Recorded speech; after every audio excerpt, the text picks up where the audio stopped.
Olá, amigos da Novo Tempo, que satisfação poder cumprimentá-lo mais uma vez. Estamos começando mais um programa Bíblia Fácil e chegamos a um dos capítulos mais interessantes do livro do Apocalipse, o capítulo 13.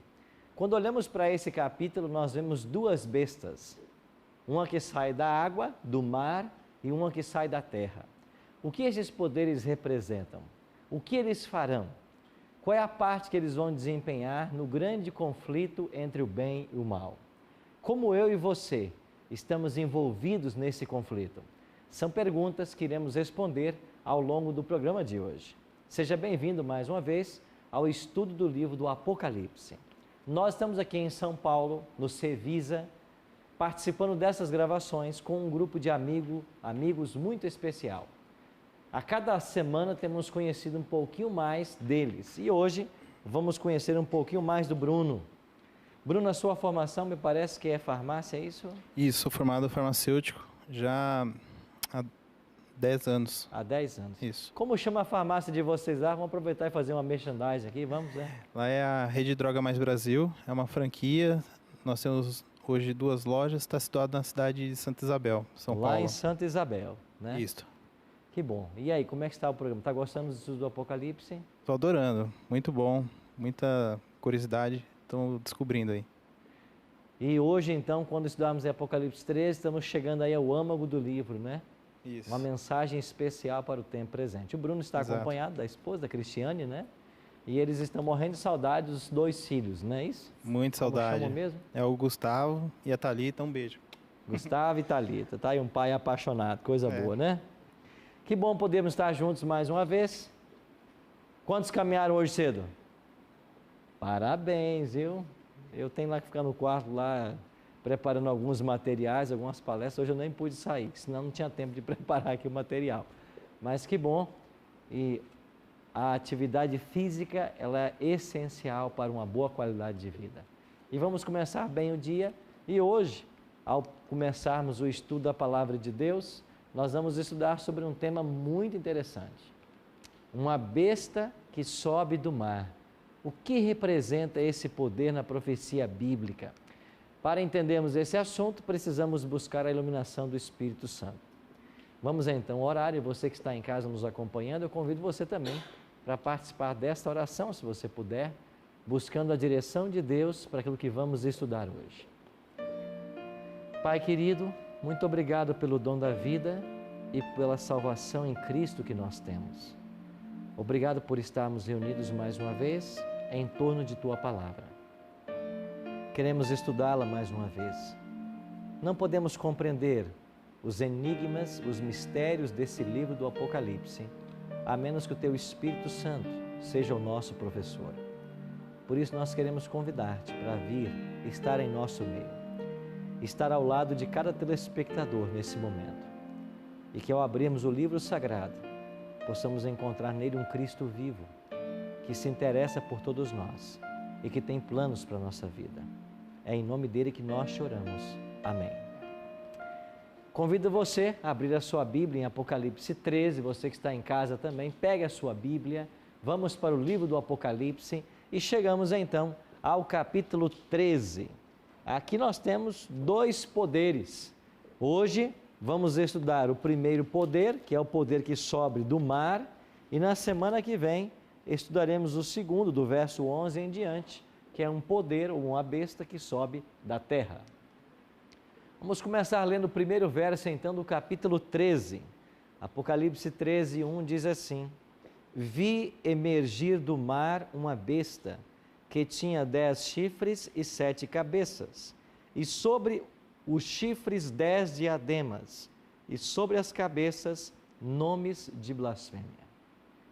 Quando lemos esse texto, alguns têm uma impressão negativa, porque hoje, quando se fala em besta, a palavra tem uma conotação pejorativa. Mas besta é um animal. Um animal é uma besta, qualquer animal é uma besta. Agora, esse animal, ele surge da água. Então, nós temos que descobrir na Bíblia o que representa na profecia um animal, o que representa a água, o que representam as 7 cabeças, os 10 chifres.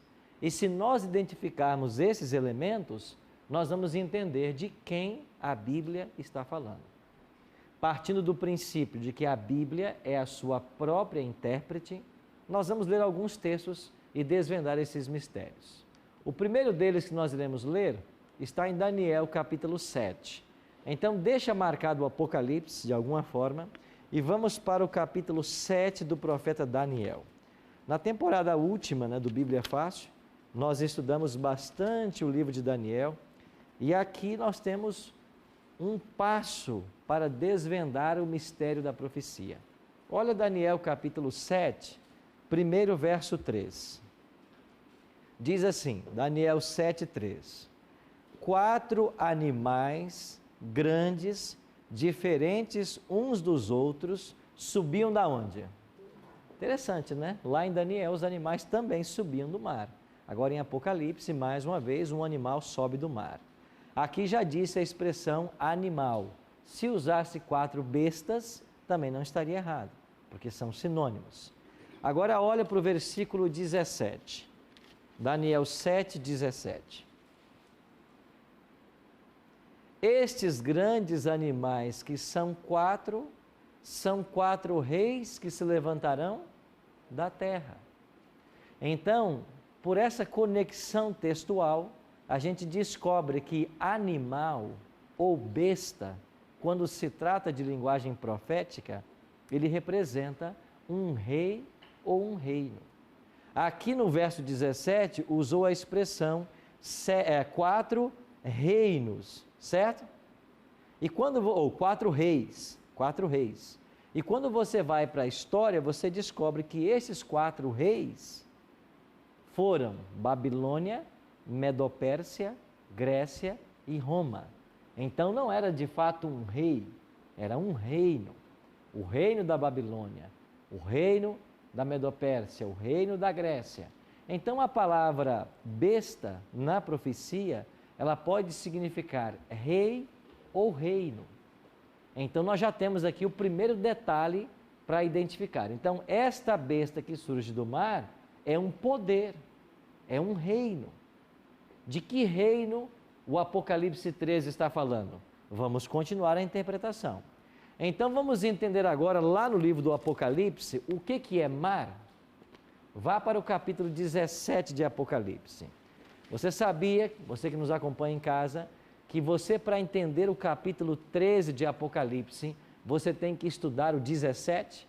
Porque o capítulo 17 amplia a visão do 13. Então, esse reino, ele surge do mar no capítulo 13. Mas o que é mar em profecia?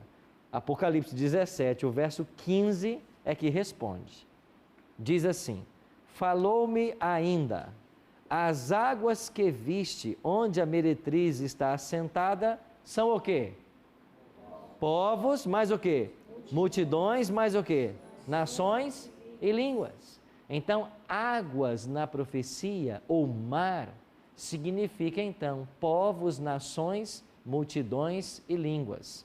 Voltando para Daniel, capítulo 7, a Babilônia, a Medopérsia, a Grécia e Roma, eles surgiram como impérios no local mais densamente povoado da terra, no centro do mundo antigo. Ou seja, são reinos que se levantaram onde havia uma grande população, porque as águas significam isso. Então, Apocalipse 13 está falando de um reino que vai se levantar de um local densamente povoado. 2 características já. Agora, o que significam os 10 chifres desse animal? Apocalipse 17, verso 12. Olha o que diz aí. Os 10 chifres que viste são 10 reis, os quais ainda não receberam reino, mas recebem autoridade como reis, com a besta, durante 1 hora. Então o Apocalipse está dizendo, os 10 chifres são 10 o quê? Reis. Então deste reino surgiriam outros 10 reinos. Bom, aqui nós já temos uma pista. porque nós já estudamos com vocês de que o único império mundial que perdeu o seu poder foi minado em suas bases por 10 reinos ou tribos bárbaras, foi que império? Romano. Então a profecia aqui está apontando para o Império Romano. Mas tem um outro detalhe que nós precisamos ver ainda. As 7 cabeças, o que elas representam? Porque esse animal ele tinha 7 cabeças e 10 chifres. Mas o que representam essas 7 cabeças? Apocalipse capítulo 17, no verso 9. Aqui está o sentido. Quem tem sabedoria? As 7 cabeças são 7 montes nos quais a mulher está assentada, mas são também 7 reis. A palavra monte ou montanha na Bíblia também dá a ideia de império. Você lembra de Daniel capítulo 2, daquela pedra que foi arrancada e lançada contra a estátua e até crescer e tornar-se, encher toda a terra? A ideia de monte ou montanha também tem a ideia de reis. E o próprio versículo está dizendo, são também 7 reis. Agora, lê o verso seguinte. Dos quais o quê? Caíram 5. Um existe e o outro ainda não chegou. Mas quando chegar, vai ter que durar o quê? Pouco tempo. De que o Apocalipse 13 está falando? Com base nesses textos e na história, nós podemos chegar às seguintes conclusões. Os 10 chifres correspondem às 10 tribos bárbaras que invadiram o território de Roma, a Itália, e provocaram a queda do Império Romano. Isaac Newton, no livro que ele escreveu comentando sobre Daniel e Apocalipse, ele menciona 10 tribos bárbaras. E os historiadores modernos também mencionam 10. Há uma pequena divergência em alguns nomes de tribos, mas todos concordam que esses 10 chifres representam as 10 tribos bárbaras. Isso quer dizer que esse poder está falando de Roma império, porque foi o império de Roma que foi derrotado por essas tribos. O que mais a história nos revela? As 7 cabeças são também 7 montes e 7 reis, dos quais 5 caíram. Alguns historiadores, alguns estudiosos do Apocalipse, apontam estas 7 cabeças como sendo 7 impérios. Impérios que sempre na história atacaram o povo de Deus. Qual foi a primeira nação a escravizar o povo de Deus? O Egito. Estão lembrados de 400 anos de escravidão? E de Moisés libertando o povo? Depois, quem é que atacou o povo de Deus? A Assíria. No ano 722 a.C., o Império Assírio destruiu 10 das 12 tribos de Israel. Depois, as 2 tribos que sobraram, Judá e Benjamim, foram escravizadas por quem? Por Babilônia. E aí está a história de Daniel. Depois veio a Medopérsia, que também atacou o povo de Deus, a Grécia. E interessante que o Apocalipse diz assim: 5 já caíram, um existe agora. Quem é que existia nos dias de João? Roma imperial, porque João está escrevendo a partir do ano 96, final do 1º século. E ele está dizendo assim, dos quais 5 caíram. Um existe agora. E qual era o império, o rei que dominava nos dias de João? O Império Romano. Ele estava na ilha de Patmos por ordem do imperador Domiciano. E ele diz assim, mas um ainda não chegou. E qual é o poder que não havia chegado nos dias de João? Roma papal, que só chegou no 6º século, para ser exato, no ano 538, como já vimos aqui. Então, estas 7 cabeças são alusões a 7 poderes que atacariam o povo de Deus.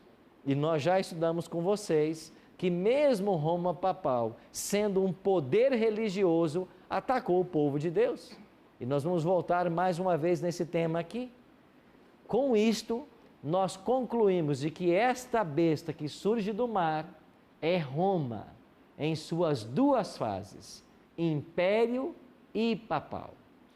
Então a profecia nos aponta que esse poder que se levanta cumpre-se em Roma pagã ou imperial e Roma eclesiástica ou papal. Vamos ver os outros versos para saber se isso se encaixa nas ações históricas. Leamos então o versículo 2, a primeira parte. A besta que vi era semelhante a leopardo, com pés de urso e boca de leão. Este animal que se levanta do mar, ele tem semelhança com o leopardo, o urso e o leão. Aonde você encontra esses 3 animais aqui? Lá em Daniel capítulo 7, nos 4 animais que se levantaram do mar. E quais são os impérios representados pelo leopardo, urso e leão? O leão, Babilônia. O urso, a Medopérsia. O leopardo, a Grécia. Agora, como que Roma, império e papal, se parece com esses 3 impérios? Os estudiosos dizem assim: de Babilônia, Roma copiou a pretensão, o orgulho, o pecado e a transgressão à lei de Deus. Por que que Roma copiou isto de Babilônia? Primeiro, a pretensão e o orgulho. Não foi o imperador romano que se declarou o próprio Deus? O imperador romano não buscava para si a adoração como um Deus? João não foi para a ilha de Patmos por ter se negado a adorar ao imperador como Deus? Isso não é pretensão? Não foi o Papa Leão XIII que declarou: nós, os papas, temos sobre a terra o lugar do Deus Todo-Poderoso? O Papa não se sente um Deus? Não é isso que eles declaram nos documentos oficiais? Então copiaram o orgulho, a pretensão. Mais que isso, copiaram também a transgressão à lei de Deus. Porque os babilônicos transgrediram a lei de Deus, principalmente levando o povo à idolatria. Adorar os deuses de Babilônia. E você sabe que lá em Babilônia havia muitos deuses. E esses deuses de Babilônia eram adorados por todos. Não acontece também isso dentro de Roma papal, levando as pessoas ao pecado da idolatria? Pois bem, o que é que esse poder vai copiar da Medopérsia? O urso na profecia. Da Medopérsia, Roma copiou o culto de adoração no dia do sol, o domingo. O antigo culto persa chamado mitraísmo dedicava o primeiro dia da semana à adoração ao deus Mitra, ao deus Sol. Os primeiros povos que nós temos registro de atividades religiosas a deuses na história são os medo-persas. Porque essa seita medo-persa, mitraísmo, eles já santificavam o primeiro dia da semana ao sol. Mas não foi isso que o Império Romano também fez? Quando Constantino baixou um decreto no dia 7 de março de 321, levando as pessoas a repousarem no venerável dia do sol. Roma Imperial fez isso. E Roma Papal também não fez isso? Não foi Roma Papal quem trouxe para um concílio eclesiástico a ideia de que o domingo é o dia santo? Veja, eu tenho em minhas mãos aqui o Catecismo Romano. E olha o que ele diz na página 567.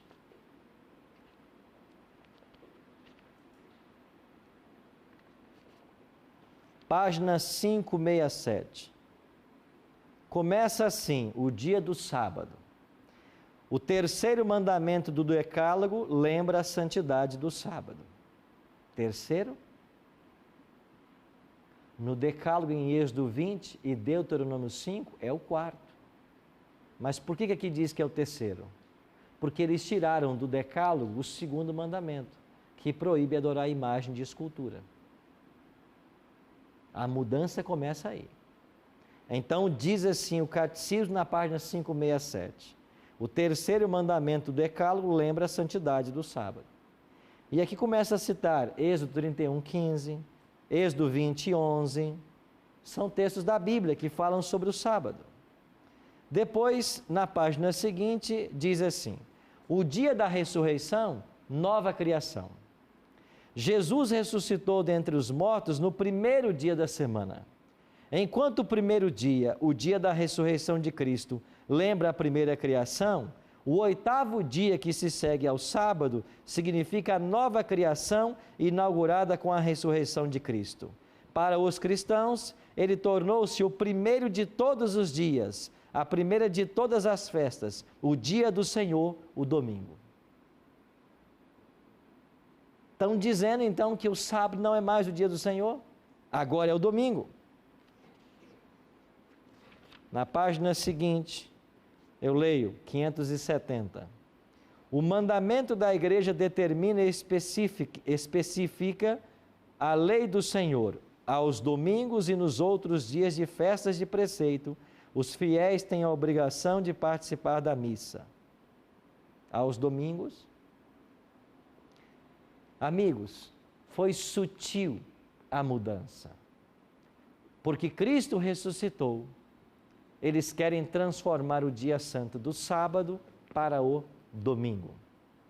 Esta mudança faz parte de um cumprimento profético, porque a semelhança de Roma papal com a Medopérsia tem a ver com a santidade deste primeiro dia da semana.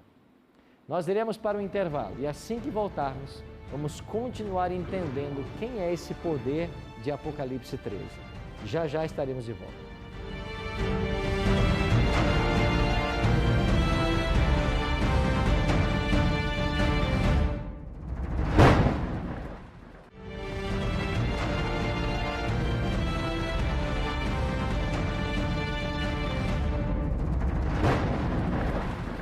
Estamos de volta com o programa Bíblia Fácil. Obrigado por sua participação nesse programa. E se você deseja receber em casa uma revista com todo o conteúdo que aqui estamos estudando, você pode solicitá-la a Novo Tempo, através do telefone 0 operadora 12 21 27 3121 ou acessando a página do programa novotempo.com/Bíblia Fácil. Essa revista chega na sua casa inteiramente grátis e nós temos a gratidão a você que é anjo da esperança e apoia o Ministério da Novo Tempo em divulgar a palavra de Deus. Terminamos o primeiro bloco identificando essa primeira besta de Apocalipse 13 como sendo Roma em suas duas fases, Roma imperial e papal. E a Patrícia tinha uma pergunta. Então, pastor, na verdade é uma observação, assim. Muitas pessoas se tornam evangélicas e protestantes no intuito de obedecer e seguir a palavra de Deus, mas elas continuam a seguir a guarda do domingo, que na verdade foi imposta pela Roma imperial, pela Roma papal, né? Eu acho isso, assim, ou seja, interessante. A gente quer praticar a palavra de Deus, mas continua na observância de dogmas, tradições que não têm o aval da Bíblia. Exatamente. Essa é uma realidade, isso é verdade. Agora, olha que interessante. Esse poder copiou algo também da Grécia, que é o leopardo. E o que é que Roma imperial e papal copiou da Grécia? O sistema de imagens e a invocação dos santos. Vocês se lembram que os gregos tinham um deus para cada estação, para cada sentimento? Por exemplo, Afrodite. Quem era Afrodite na Grécia? A deusa do amor. Então, os gregos criaram esse panteão de deuses. O que fez Roma? Copiou e para cada dia do ano criou um santo que deve ser venerado, que deve ser buscado. Então, Roma imperial e papal copiou elementos dos 3 impérios que vieram antes dele. É isso que significa que em Apocalipse, que esta besta se assemelha ao leopardo, o urso e o leão. Ou seja, copiou, se assemelha, se parece. Agora, o que diz a segunda parte do verso aí? Já no verso 5, né? Apocalipse capítulo 13, versículo 5. Foi-lhe dada uma boca que proferia arrogâncias e blasfêmias e autoridade para agir por quanto tempo? 42 meses. Vamos analisar 2 coisas nesse verso. Primeiro, esse poder recebe uma boca para proferir arrogâncias e blasfêmias. Eu pergunto para vocês, à luz da Bíblia, o que é blasfêmia? Eu vou dar 2 exemplos. Primeiro, Lucas 5:21. Os escribas e fariseus arrazoavam dizendo: quem é este que diz blasfêmias? Quem pode perdoar pecados, senão quem? Deus. De quem os escribas e fariseus estão reclamando? De Jesus, que havia perdoado o pecado de um homem. Aí eles dizem assim: você blasfemou. Por quê? Porque você perdoou o pecado. Quem é você para perdoar pecado? Somente Deus pode perdoar pecados. Agora, Cristo cometeu blasfêmia? Não. Ah, sim, Maria, porque Ele é Deus. Por isso Ele não pecou. Agora, qualquer ser humano que tenha a pretensão de ter o poder de perdoar pecados, à luz da Bíblia, comete o quê? Blasfêmia. Pois bem, deixa eu voltar ao documento, ao Catecismo da Igreja, na página 413. O ministério deste sacramento, falando do sacramento, e diz assim: como Cristo confiou aos seus apóstolos o mistério ou ministério da reconciliação, os bispos, seus sucessores, e os presbíteros, colaboradores dos bispos, continuam a exercer este ministério. De fato, são os bispos e os presbíteros que têm, em virtude da ordem ou do sacramento da ordem, o poder de perdoar todos os pecados em nome do Pai, do Filho e do Espírito Santo. Quer dizer então que a igreja acredita que um ser humano mortal, pecador como todos nós, tem o poder de perdoar pecados? A Bíblia diz claramente que isto é uma blasfêmia. Mas pastor, espera aí, a Bíblia não diz assim que nós devemos perdoar os nossos pecados uns aos outros?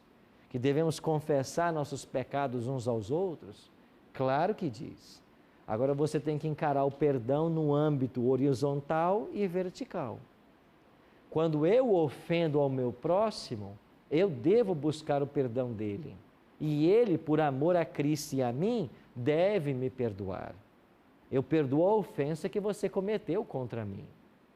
Agora, quando eu peco contra Deus, eu vou me dirigir a um ser humano para buscar o perdão? A Bíblia diz que isso é blasfêmia. Porque só Cristo pode perdoar pecados. Só Deus perdoa pecados. O que mais é blasfêmia? Vamos para o Evangelho de São João, capítulo 10, verso 33. Responderam-lhe os judeus: não é por boa obra que te apedrejamos, e sim por causa da blasfêmia, pois sendo tu homem, te fazes Deus a ti mesmo. Por que é que eles provocaram esse comentário? Porque em João 10, 30, Jesus disse assim: eu e o Pai somos um. Ou seja, eu sou Deus. Tudo que Deus é, eu sou Deus. Aí eles disseram assim: nós vamos te apedrejar. Aí Jesus perguntou assim: por que vocês estão me apedrejando? Por que boa obra vão me apedrejar? Porque eu faço boas obras. E eles disseram assim: não, é porque você, sendo homem, te fazes Deus a ti mesmo. Então, o que é blasfêmia à luz de João 10, 33? A pretensão de ser Deus. Se colocar no lugar de Deus. E não é isso que declarou o Papa Leão XIII? nós temos sobre a terra o lugar do Deus Todo-Poderoso? Não é esta reverência que se tem para com o Papa como um Deus aqui na terra? Não é ele o vigário de Cristo? Sim, minha amiga, Graziele. Eu gostaria de saber sobre, que eu já ouvi muito falar, que o único pecado que não tem perdão é a blasfêmia contra o Espírito Santo. Certo. Eu queria entender melhor isso. Jesus falou assim: todos os pecados que vocês cometerem vos serão perdoados. Mas aquele que pecar ou blasfemar contra o Espírito Santo, esse não será perdoado. O que é o pecado imperdoável? É o pecado contra o Espírito Santo. E o que é o pecado contra o Espírito Santo? Em João 14 e João 16, Jesus disse que o Espírito Santo seria dado a nós para nos convencer do pecado, da justiça e do juízo. É o Espírito quem me convence do pecado. Agora, o que é pecar contra o Espírito Santo? É resistir à influência do Espírito. Resistir tanto a essa influência que chega a um ponto que eu não mais ouço a voz dele. Se eu não ouvir mais a voz do Espírito, eu não posso ter arrependimento, porque o ser humano não provoca em si o arrependimento. Essa é uma ação divina.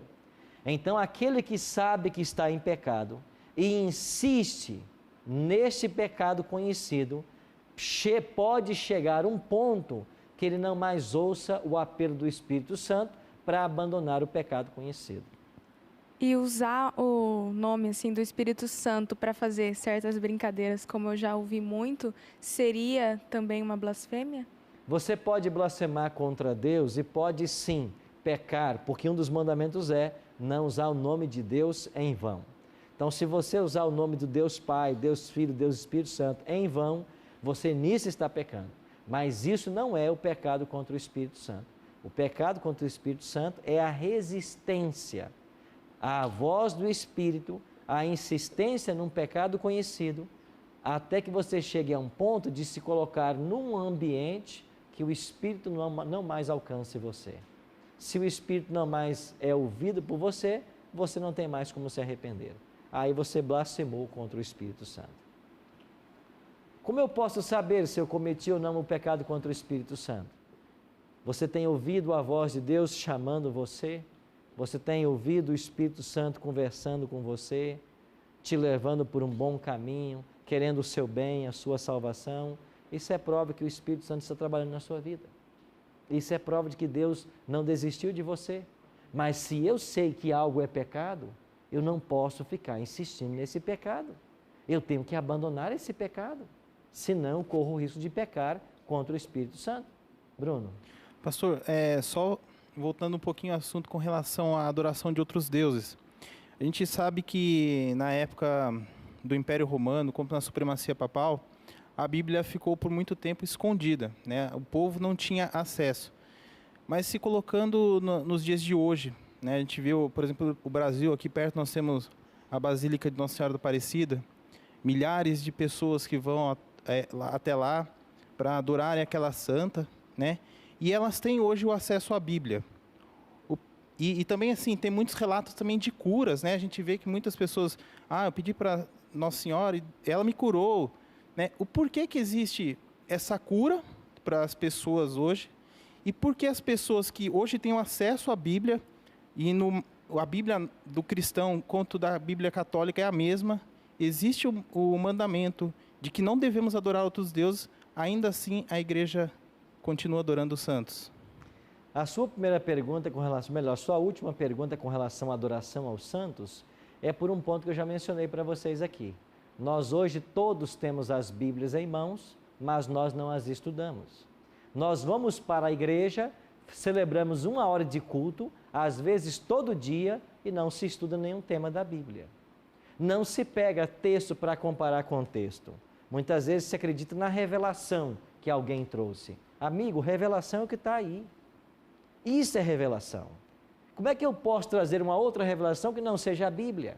Eu estou usando o lugar de Deus, estou querendo ocupar o lugar de Deus. E veja, as revelações que eu conheço, maiormente são sobre detalhes específicos da vida das pessoas. Você acha que Deus virá em todos os cultos aqui para ficar revelando detalhes específicos e trazer à luz, à tona, pecados secretos das pessoas? É assim que Deus age? Então você quer revelação? Vá para a Bíblia. Isso é revelação.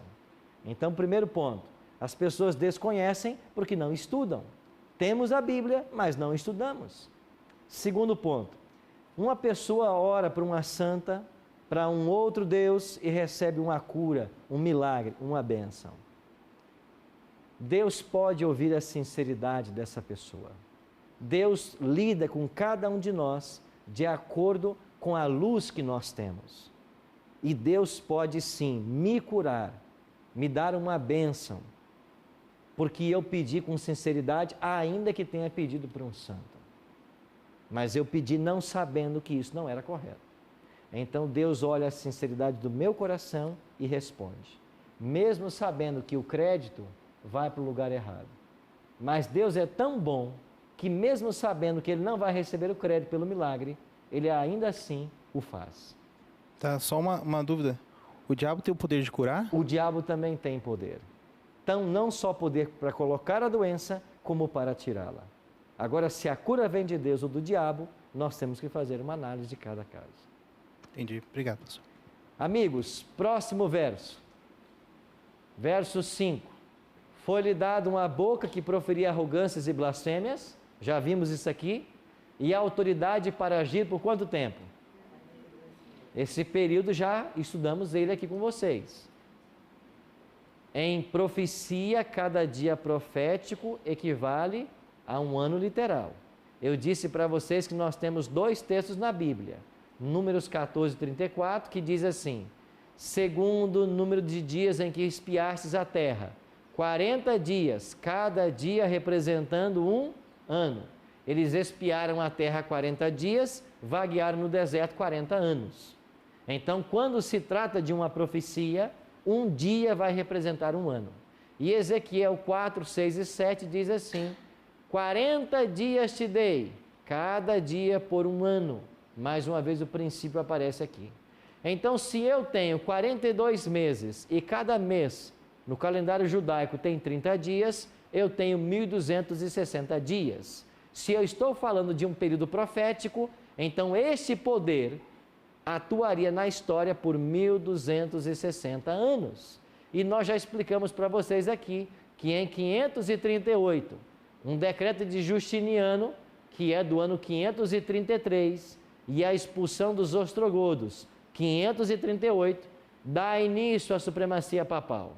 E se você pegar 538 e somar 1.260 anos, você chega a 1798.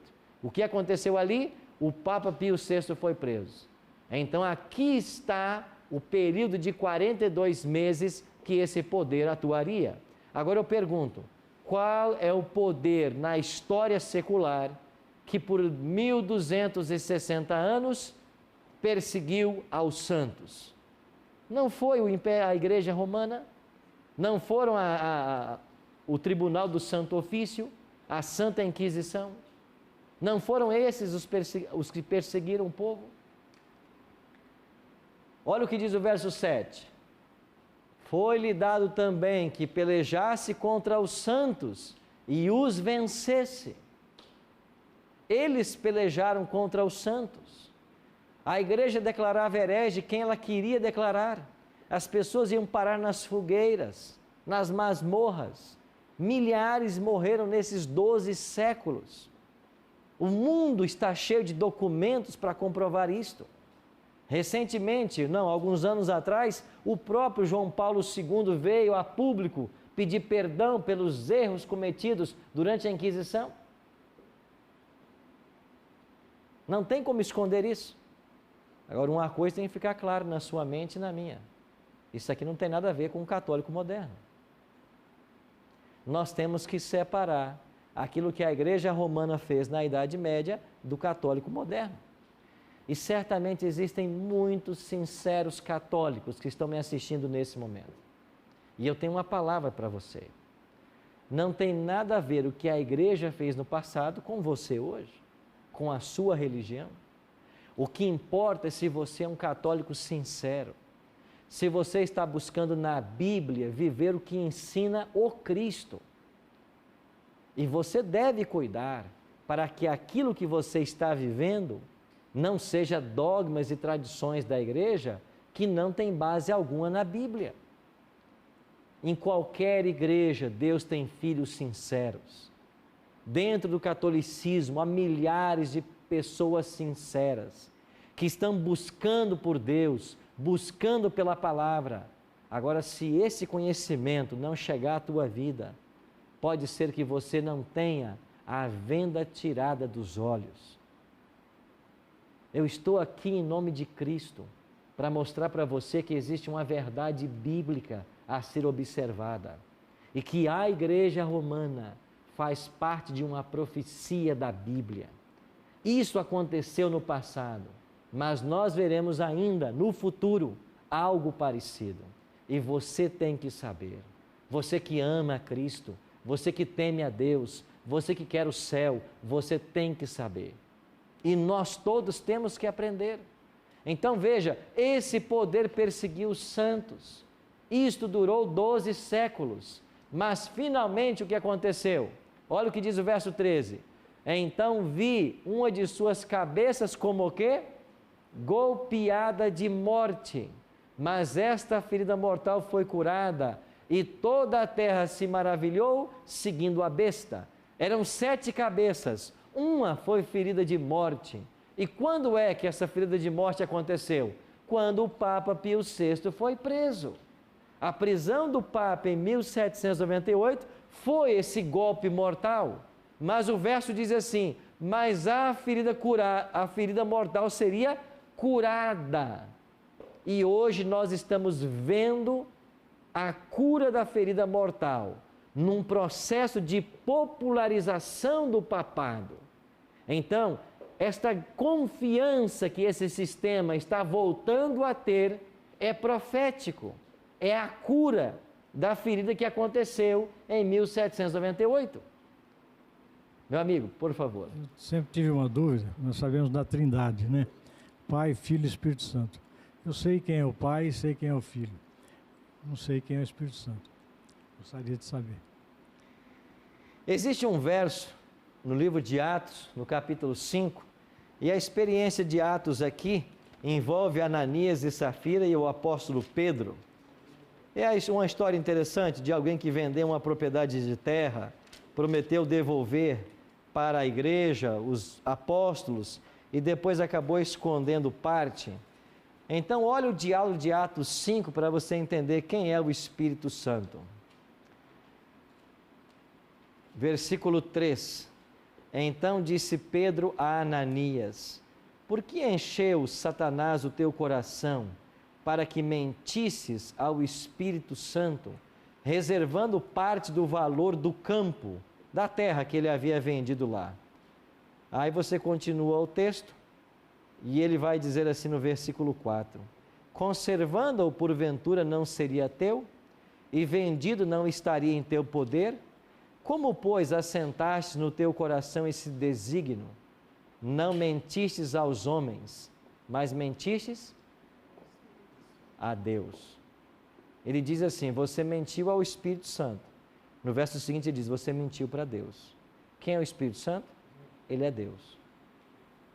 Deus Pai, Deus Filho, Deus Espírito Santo. Tudo que o Pai é, o Filho é e o Espírito é. Amigos, vocês entenderam? A ferida mortal aconteceu, ela está sendo curada. O que é essa cura? É a credibilidade que o sistema papal voltou a ter no século 21. Versículo 10 termina dizendo assim, o último verso desse primeiro poder. Se alguém leva para cativeiro vai. Se alguém matar a espada, é necessário que seja morto a espada. Aqui está a perseverança e a fidelidade dos santos. Se alguém leva para cativeiro vai. O sistema papal não levou tantos para cativeiro durante os 12 séculos, agora com a prisão do Pio VI, ele foi para cativeiro. Ele foi levado para a ilha de Santa Helena. E 2 anos depois, em 1800, ele morreu exilado. Sim, Sandra? Pastor, me veio aqui uma associação à recuperação do sistema papal começou, eu acredito que a força maior foi com o João Paulo II, que foi o Papa mais popular, pelo menos para nós aqui, da parte latina. Depois ele foi substituído pelo Bento XVI, que não ficou muito tempo, que renunciou. E agora veio um outro Papa, também latino, com uma linguagem muito coloquial, porque o Brasil é uma nação, acho que predomina 70%, 80% de católicos. Uhum. E é um dos países populosos também. Então, eu entendo que esse ressurgimento do sistema papal está comprovado aí, na popularidade desses dois papas. E o que não foi tão popular, tão aceito, renunciou e até hoje não se sabe pelos motivos, né? Alguns teólogos apontam principalmente a data de 1929 para o começo dessa restauração da ferida ou da popularidade. O que aconteceu em 1929? Benito Mussolini estava no comando da Itália e ele devolveu para a igreja os 44 hectares de terra que hoje constituem o Estado Vaticano. E hoje nós sabemos que o Vaticano é um Estado independente e o Papa, ele é um chefe de Estado. Então, em 1929, isso aconteceu. Então, ali nós temos um evento histórico para dizer, houve um processo de cura e nós cremos que ele começou em 1929. Quando é que ele vai terminar? Ele vai terminar, nós vamos ver ainda no Apocalipse 13. O Apocalipse 13 aponta para o momento em que a ferida estará completamente curada. Sabe quando é que ele vai estar curada, a ferida? Apocalipse 13, 8. Adorá-la-ão todos os que habitam sobre a terra, aqueles cujos nomes não foram escritos no livro da vida do Cordeiro, que foi morto desde a fundação do mundo. Quando é que a ferida estará curada? Quando os habitantes da terra adorar esse poder. E veja que o verbo aqui é adorar. A questão envolve a adoração. Quem é o seu Deus? A quem você adora? O seu coração pertence a quem? Aqueles que adorarem este poder não terão seus nomes no livro da vida. É o que diz o Apocalipse. É uma questão de adoração. Quem nós estamos adorando? Somente Cristo é digno em todo o universo de receber a nossa adoração. Foi isso que nós aprendemos em Apocalipse capítulo 4. Lembra? O livrinho tinha que ser aberto. Ninguém podia, nem no céu, nem na terra, nem debaixo da terra. Aí um anjo disse assim, não chora, João. Não chora porque o leão da tribo de Judá, ele venceu para abrir. E então seres celestiais se uniram num cântico. Digno é o Cordeiro que foi morto de receber a honra, a glória e o louvor. A quem você adora? A quem você venera? A homens ou a Deus? Quem você venera? Quem é o centro da tua religião? A tua reverência é para quem? Homens? Santos? Ou Deus? Só um ser nesse universo é digno da sua adoração. O Apocalipse 13 nos ensina de que esse poder é um poder blasfemo. Ele tenta ocupar o lugar de Deus. Mas, querido amigo, isso não pode acontecer na sua vida. Não pode. No espaço que Deus reservou no teu coração, há lugar só para Ele. Você não pode dobrar seus joelhos, venerar homens, santos, só Deus. É isso que a Bíblia ensina. Se você quiser ser um cristão bíblico, é isso que nós podemos ensinar. Certamente você é uma pessoa sincera. Você tem uma experiência com Deus. Você tem buscado o Senhor. A pergunta que eu faço agora é: não existe mais algum conhecimento que Deus quer que você tenha? Será que Deus não está, com esta mensagem, permitindo que você cresça, dê mais um passo na sua jornada cristã? Eu oro para que a venda caia dos teus olhos. Eu oro para que o Espírito Santo te ajude nessa caminhada, que não é fácil. Não é fácil porque a vida inteira talvez você aprendeu de outro jeito. Talvez você tenha um respeito tremendo por teus pais, que em toda a sinceridade deles te ensinaram de outra forma. Mas mais uma vez eu digo para você, não confie a tua salvação a homens. Não confie, não arrisque perder o céu por causa de ninguém. Volta para a Bíblia, volta para a profecia, volta para o Apocalipse. Você percebe quantas verdades tem na Bíblia? E nós estamos tocando ainda apenas superficialmente o livro de Deus? Quantas coisas temos que caminhar ainda? Mas a boa notícia é que não estamos mais aonde estávamos. Nós estamos num caminhar. Por isso eu queria que você pensasse muito agora enquanto ouviremos essa música. Será que eu estou sendo um cristão que está seguindo costumes humanos? Quem é que está norteando a minha religião? É a palavra? Será que eu estou praticando coisas que não fazem sentido à luz da Bíblia? Será que Deus tem um plano especial na minha vida? Pense nisso, enquanto ouviremos essa canção.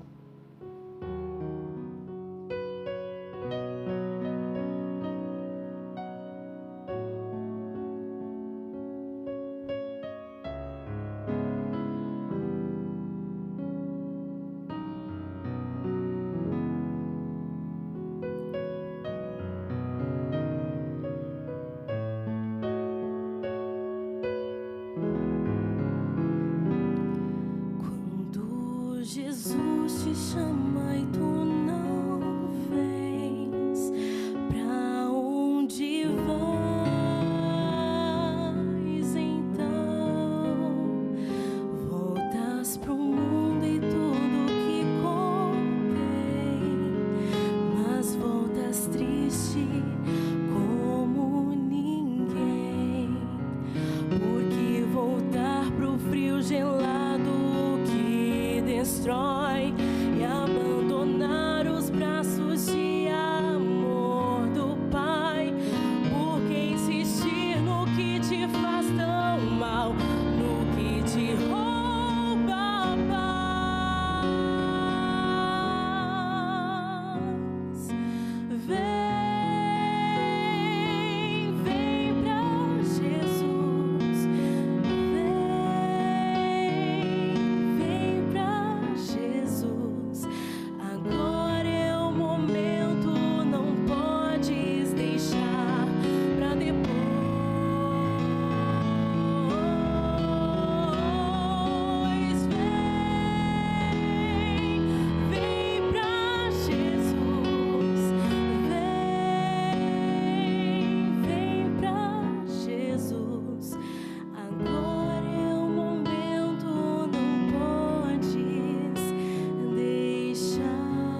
Se você não for para Cristo, para quem você vai?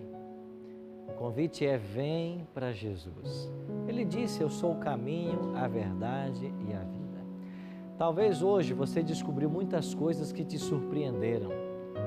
E não é nossa intenção aqui no programa magoar ninguém, ferir sentimentos, desrespeitar ninguém. Mas é trazer a palavra de Deus para as pessoas. Busque investigar por você mesmo. Ore a Deus para que Ele mostre o caminho. Pergunte para Ele se Ele tem um plano mais excelente para a tua vida. E deixe que o Espírito te conduza. Não rejeite apenas com base naquilo que você conhece, com base naquilo que você tem praticado até aqui, mas busque descobrir a verdade. Busque conhecer mais sobre o assunto. Porque só assim nós poderemos crescer em nossa experiência com Deus. Isso é uma lição para todos nós. Nós não podemos parar nunca o estudo, o conhecimento, o aprendizado, o crescimento. Nós devemos morrer assim aprendendo, conhecendo mais da palavra. E vamos gastar uma vida e não vamos esgotar quase nada do que esse livro reserva para nós. Porque é a verdade de Deus, são muitas lições a serem aprendidas. Por isso vamos colocar nossa vida mais uma vez nas mãos de Deus e deixar que Ele nos conduza. Vamos orar? Pai Santo, pode ser que no programa de hoje tivemos revelações que nos deixaram estarrecidos, preocupados, surpresos. Mas que o Teu Espírito Santo acalme agora cada coração. Que o Teu Espírito nos faça ver o plano que o Senhor tem para a vida de todos nós. Nós queremos ter uma experiência com o Senhor. Nós queremos ouvir a Tua voz. Nós não queremos seguir a homens. Nós queremos ouvir a Tua voz. Por isso, Pai, fala ao nosso coração. Que a Tua voz seja audível. Que nós entendamos o Teu plano. E que o Senhor nos dê forças para fazermos todas as mudanças necessárias para que a nossa vida esteja de conformidade com a Tua vontade. Abençoe os nossos convidados que estão aqui no Cevisa e a todos os amigos que nos assistem em casa. Oramos em nome de Cristo. Amém. Semana que vem nós vamos nos encontrar para descobrir quem é a segunda besta de Apocalipse 13. E nós teremos uma revelação surpreendente dos eventos finais da história desse mundo. Eu espero por você na próxima semana.